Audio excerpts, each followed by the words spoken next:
Attitude is the aggregate of a person's evaluations about a target object. This target can be a person, animal, situation, substance, issue, or any abstract concept.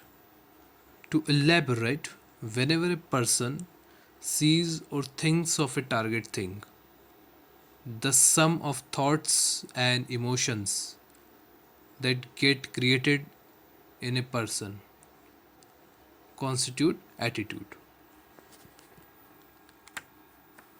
Attitude for civil servants. Attitude is extremely important for the success of a civil servant.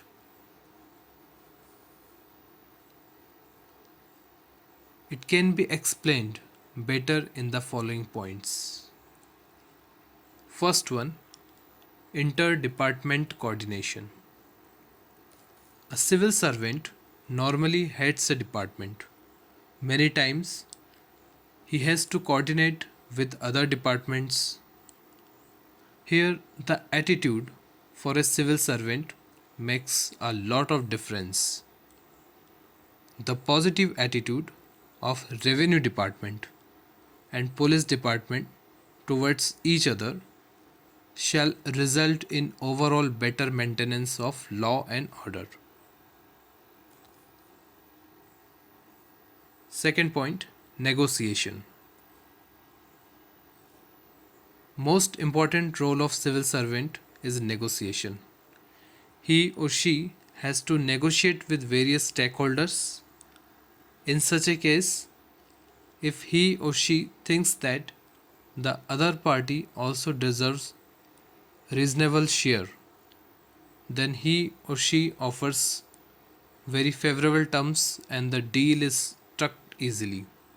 Otherwise, if the civil servant thinks that the other party's demand is unreasonable, then striking a deal becomes tough.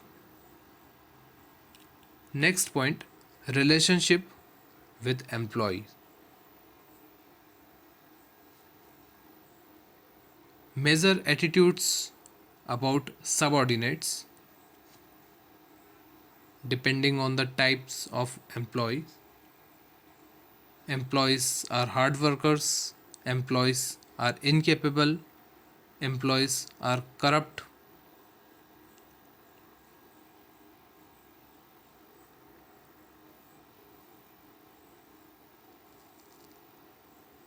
Next, some challenges.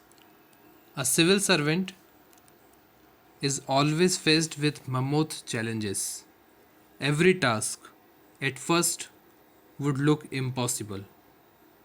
If a civil servant is taken aback by a scale of challenges, no progress is made. On the other hand, if the civil servant thinks that every long journey sets out with a small foot and proceeds accordingly, surmounting the challenge would become just a matter of time. To illustrate, under Swachh Bharat campaign, lakhs of toilets have to be built in district. District collector's attitude toward this mammoth task will only decide whether the district will become ODF or not.